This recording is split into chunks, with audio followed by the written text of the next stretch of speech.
ayan, ang topic natin ay ito yung sa live nila Daddy Frankie at doon nga po ay nabigyan ng linaw ni Daddy Frankie kung ano ang masasabi niya doon sa awayan nila ni Ate Ansing at ni Kuya Oliver. So, ayun na, supportahan po natin ang bawat upload nila Daddy Frankie. Ano po? At bawat beneficiary ay may kanya-kanyang kwento. Good morning mga balbas natin. So dito magbabalik po tayo, magagawa tayo ng reaction video dito kay Nanay Ansing na naman mga balbas, no? So dito ay nag-live itong si Daddy Frankie. Ang topic nila ay yung saan ipapabahay or kung halimbawa gumaling na nga itong si, para at least kahit paano ngayon ay talagang laki na improvement ni Oliver, no? So topic natin ay yung sa bahay ni Oliver, no? So doon ay nag-live ko sila Daddy Frankie at ating reaksyonan din yung sinasabi at yung mga opinion, reaction ni Ma'am Bopil, no? Nanay Bopil. So ito po, no? Balbas, no? So may importante dito, no? Sana hindi at mag-stick tayo doon sa mismo kung ano ang kaihinan o ano ba ang magiging kumbaga, 'di ba, plano sa buhay or yung future ni Oliver, no? Si Oliver po huwag natin kalimutan na si Oliver po ang ating talagang gusto nating tulungan or gusto nating mangyaring mawala na ang lahat ng nakaraan niya na talagang masakit na nakaraan, no? So dito po ay ating bibigyan ng reaction. So pakinggan muna natin yung kay Ma'am Bopil, no? So ito yon. Ito na.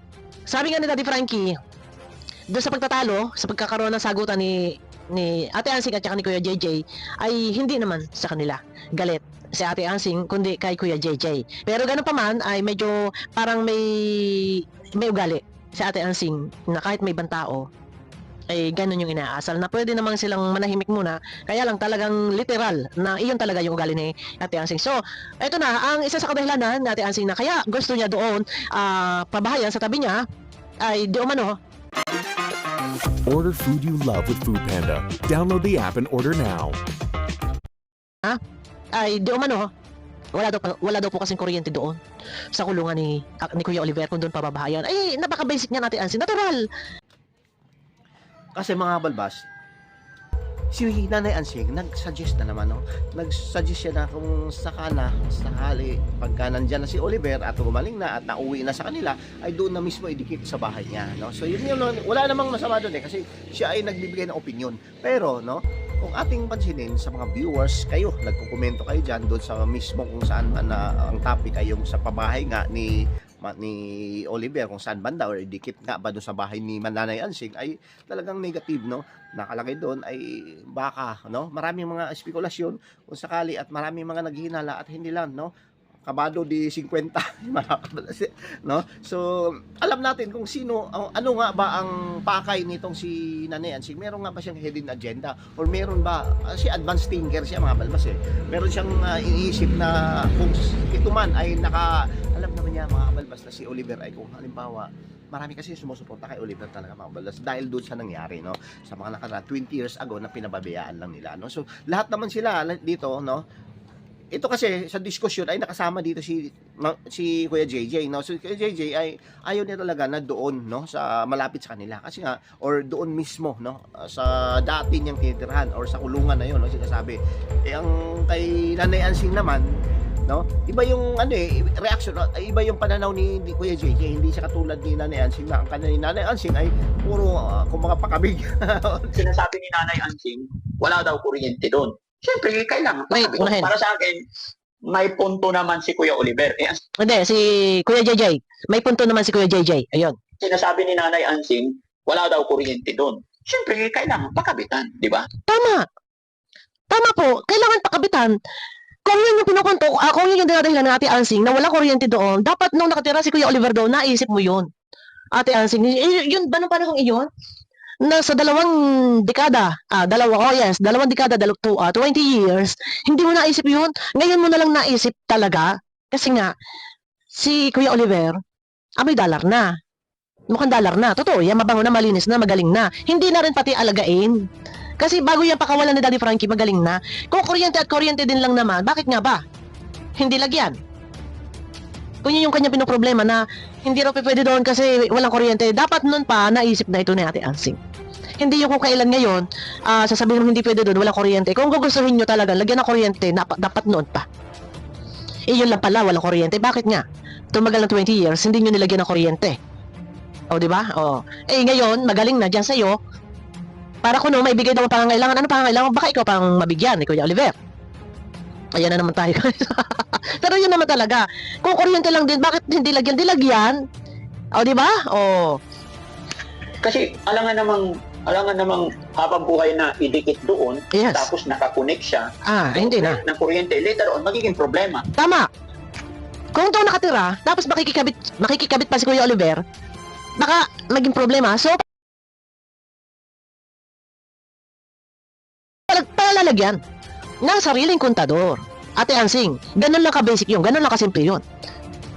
Ngayon mo naalaala, wala kuryente kasi doon. Bakit nga noon hindi mo naalaala yun? Eh, ngayon na, mahalaga na sa'yo, hindi na pwede daw tumira doon dahil nang wala kuryente. Ay, kahit wala pang kuryente yan, mas maigi pa rin. Kahit yung gasera, mas maigi pa rin talaga magsulo. Kaysa naman yan dyan sa'yo, ay nako, ay pasensya ka na. Eh, pasensya ka na. At mayroon ng kontrabida sa buhay mo, si Kuya JJ. Sa kasakali, di ba? Opo. At saka, bakit ididikit? Eh, may lupa naman. Tama! si Kuya Oliver. Tama po. May lupa naman. Ate Ansing naman. Isip-isip ba? Tsaka isipin mo na baka mamaya, dapat bago ka nagsalita ng gano'n, nandiyan patabihan sa bahay mo, eh, naisip mo na baka umalma rin talaga yung mga viewers kasi ayaw talaga ng viewers na ikaw yung lagi naka-eksena. Di ba? Bakit nga patatayuan dyan sa bahay mo? Ikaw yung may mana. At saka ito ha, ang bahay na yan, ikaw mismo Ate Ansing ang nagsabi na ang bahay na iyan ay bahay ni Kuya Oliver.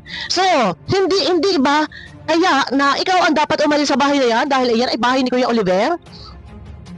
So, sabi nga po dito nila Daddy Frankie, i-analyze nyo guys, ano po, ang sabi dito nila Daddy Frankie, baka kaya minamadali ni Ate Ansing na magawa agad yung bahay ni Kuya Oliver, baka nga naman Puro, mga balbas, sorry pasensya na, no? Puro, siya yung kumbaga, di ba, yung future, alam niya nang mangyayari, baka mamaya, pagka dumating ang hour time na, siyempre, marami sumusuporta, at malapit lang daw yung palayok. Naging palayok ni Oliver, ay baka makakita siya na, ito, mas malapit ako, para hingi yan. Alam mo naman si Nanay Ansing, no? So sorry po Pero dito, real talk tayo dito, no? So yun yung nagiging mga kutob ng mga viewers, no? Mga kutob ng mga nagko-komento na baka sakali baka mangyari talaga, no? Kasi nga 20 years na pabayaan ito, no? So kay Kuya JJ which is ako bilib ako ni Kuya JJ, mga balbas Bakit? Dahil ginawa niya ito imbes na kumbaga, di ba, ang sinasabi ni Nanay Ansing ay doon itira doon sa dati or sa kulungan niya. Sabi naman hindi siya pwede doon dahil kumbaga yung mga nakaraan, kung mamaya maalala niya, alam naman natin kasi, di ba, na nandun siya sa 20 years na yan. Siyempre, baka mamaya, pag gumaling siya, ibabalik na yung mga alaala niya, no? Babalik, ito yung nangyari sa akin, ito yung mga masakit na aking naranasan, no? So, baka babalik yung pagiging depression, or ma-depress ulit siya muli, at baka mas malala pa, no? So, yun yung nakitaan natin, at baka mamaya, di ba, hindi na mangyari sana ulit na maulit pa yung kanyang sitwasyon, no, mga balbas, no. So dito, itong si Nanay Ansing, ang iba naman sa kanya Iba yung sa kanya. Alam mo bakit? Yung tinitirhan daw kasi walang kuryente, no. So yun yung isa sa mga napakababaw na dahilan kung bakit ayaw niya doon ipatira, no. So kay Kuya JJ tama na best, no. So baka daw pwedeng sisirain na lang daw yung kulungan para at least paano hindi na maalala o ano ba yung mga talagang karumal-dumal na nangyari. At tingnan mo naman, no, kung ating i-refresh yung mga nakaraan, isisiriwain ay talagang 20 years, hindi lang isang buwan niya, mga balbas, no. Hindi lang yan araw. Tayo nga, pag halimbawa hindi tayo nakaligo ng ilang araw, di ba, kayo talagang nahirap, no? Mas hindi ko ma-explain kung anong hindi ko nga mapaliwanag kung maisip ko yung gano'n, no? 20 years na talagang survive dito si Oliver, no? So napakahirap na sitwasyon, baka nga babalik ito, no? So yun po yung gusto mangyari, na ayaw ni Kuya JJ na doon sa mismong dating titirahan or sa kulungan na sinasabi, no? So dito kay Nanay Ansing, ayaw naman niya dahil walang kuryente. So meron talaga siyang meron talaga siyang iniisip dito, meron talaga siyang balak, meron ba siyang plano sa buhay na mas okay daw, mas okay siguro kung diyan, pero sarili kapakanan, mga balbas ang tawag dyan, no? sarili niya na iniisip niya kung sakaling nandyan si Kuya Oliver, ay baka, di ba, syempre, di ba, maraming sponsor. So, totoo naman dahil nga ang daming naawa kay Kuya Oliver ngayon, di ba, viral si Kuya Oliver at ang dami sumusuporta niyan, hindi lang ngayon yan, sa mga susunod pa, dahil dun sa awa at dun sa mismong parang bayani, ang dating parang bang nakakaawa na talagang bakit, no? Isang tao yan, mga balbas no? Kapwa tao natin na hindi na bigyan ng magandang buhay sa mga nakaraan, no? Doon lang siguro sa simpleng away or sa simpleng katigasan or ulo or sa ugali, di ba? Pero pagdating dito ay makita natin yung ugali mismo na ni Nanay Ansing ay hindi talaga ayaya, no? So dito, mas pinili pa ni Nanay Ansing na mas malapit sa kanila. Kayo, magkomento kayo mga balbas natin kung gusto nyo ba or yung suggestion ni Nanay Ansing ay doon na lamang, no? So, doon na lamang sa dikit sa bahay niya. Pero ito sila Frank, hindi ba na basta-basta papayag to, no? So, syempre, una, tingnan natin sana ang gulo or tingnan natin mabuti, no? Isipin natin na si Oliver, kung halimbawa ito ay gumaling at talagang siya mismo ang mag-suggest, ako, hiwalay ako dito. Hindi yung antay natin bakit? Si Oliver ay magaling na no, di ba? Kung halimbawa ito ay suggestion mo, antayin natin muna si Nanay Frank, si Oliver dito, no, di ba? At si Kuya JJ laging tama yan Kasi minsan mali na nga sila, kailangan niya bumawi nila magkapatid, no? Pero itong si Nanay Ansing ay babawi nga pero merong akibat na may katapat or merong katumbas or meron bang bawi, di ba? Hindi natin alam no, mga balbas, no? So dito kung ating pakinggan sila ay tama naman lahat no? Tama lahat yung suggestion kasi positive, gusto nilang bumawi. Pero pagdating nga dito kay Nanay Ansing ay nababas siya lalo doon sa sinasabi niya na indikit na lang yung bahay ni Oliver kung sakaling papayahan doon sa kanya mismong tabi, no? Sa tabi mismo. Dahil para yung kaldero makikita ko ulam. Di ba?